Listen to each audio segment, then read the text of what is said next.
Mask man ಬಂಧನ ಆಗಿರೋದು ನಿಜ, ಪೊಲೀಸ್ ಕಸ್ಟಡಿಯಲ್ಲಿ ಇದ್ದಾನೆ. ಈ ಬಗ್ಗೆ ತನಿಖೆ ಪೂರ್ಣಗೊಳ್ಳುವವರೆಗೂ ಹೆಚ್ಚಿನ ಮಾಹಿತಿ ನೀಡಲು ಸಾಧ್ಯವಿಲ್ಲ.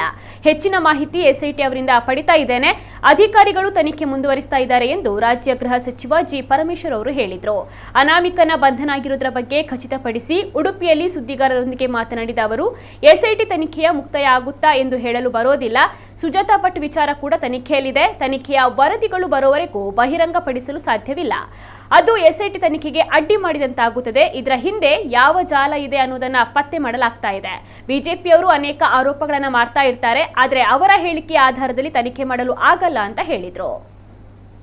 ಬಂಧನ ಆಗಿರೋದು ನಿಜ, ಬಂಧನ ಆಗಿದೆ. ಅವರು ಪೊಲೀಸ್ ಕಸ್ಟಡಿಯಲ್ಲಿದ್ದಾರೆ. ಇದು ತನಿಖೆ ನಡೆಯೋದ್ರಿಂದ ಯಾವ ಮಾಹಿತಿಯನ್ನು ಕೊಡೋದಕ್ಕೆ ಸಾಧ್ಯ ಆಗೋದಿಲ್ಲ. ಅವರು ಪೊಲೀಸ್ ಇನ್ವೆಸ್ಟಿಗೇಷನ್ ನಡೀತಾರೆ, ಅವರು ಬಂಧನ ಮಾಡಿದ್ದಾರೆ. ಅವರು ಇನ್ವೆಸ್ಟಿಗೇಷನ್ ಮಾಡಿ ಡೀಟೇಲ್ಸು ಮಾಹಿತಿ SITನವ್ರು ಹೇಳ್ತಾರೆ. ಅಲ್ಲ, SIT ತನಿಖೆ ಮಾಡ್ತಾ ಇದೆ, ತನಿಖೆ ಮುಂದುವರೆದಿದೆ. ತನಿಖೆ ಕಂಪ್ಲೀಟ್ ಆಗೋವರೆಗೂ ಕೂಡ ನಮಗೆ ಯಾವುದೇ ವಿಚಾರಗಳನ್ನು ನಾವು ಹಂಚ್ಕೊಳ್ಳೋದಕ್ಕೂ ಆಗೋದಿಲ್ಲ, ಕನ್ಕ್ಲೂಡ್ ಮಾಡೋದಕ್ಕೂ ಆಗೋದಿಲ್ಲ. ಅದೆಲ್ಲ ಪತ್ತೆ ಆಗ್ಬೇಕಲ್ವಾ, ಜಾಲ ಇದೆಯಾ ಇಲ್ವಾ ಅಥವಾ ಏನಿದೆ ಅದೆಲ್ಲ ವರದಿ ಬಂದ ಮೇಲೇನೆ ಗೊತ್ತಾಗುತ್ತೆ. ಅಲ್ಲಿಯವರೆಗೂ ಊಹಾಪೋಹಗಳು ಇರ್ತಾವೆ. ಸರ್, ಬಂಧನದ ನಿರ್ಧಾರಕ್ಕೆ ಏನು ಹೇಳಿದೆ ಸರ್? SIT ತನಿಖೆನೇ ಮುಕ್ತಾಯ ಆಗ್ಬೋದಾ? ಅದು ಹೇಳಲಿಕ್ಕೆ ಬರೋದು. ಸುಜಾತಾ ಭಟ್ ವಿರುದ್ಧ ಏನಾದರೂ ಆಕ್ಷನ್ ತಗೊಳ್ತೀರಾ? ಅಲ್ಲ, ಸುಜಾತಾ ಭಟ್ದು ಕೂಡ ಈ ತನಿಖೆಯಲ್ಲಿ ಮಾಡ್ತಾ ಇದ್ದಾರೆ.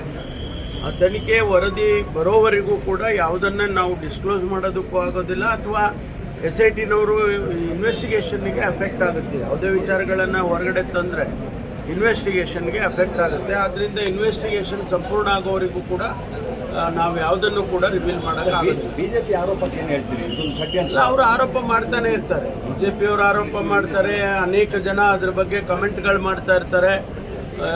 ಬೇರೆ ಬೇರೆಯವರು ಬೇರೆ ಬೇರೆ ರೀತಿಯಲ್ಲಿ ಹೇಳಿಕೆಗಳನ್ನು ಕೊಟ್ಟಿರೋದನ್ನು ನೋಡಿದ್ದೇನೆ ನಾನು.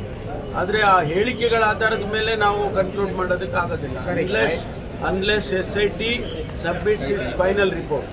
ಮಾಹಿತಿ ಏನು ಕೊಟ್ಟಿದ್ದಾರೆ, ಈಗ ಆ ದೂರುದಾರನ ಆಧಾರದ ಮೇಲೆ ತಾನೇ ನಾವು ಇದನ್ನು ಪ್ರಾರಂಭ ಮಾಡಿದ್ದೇವೆ.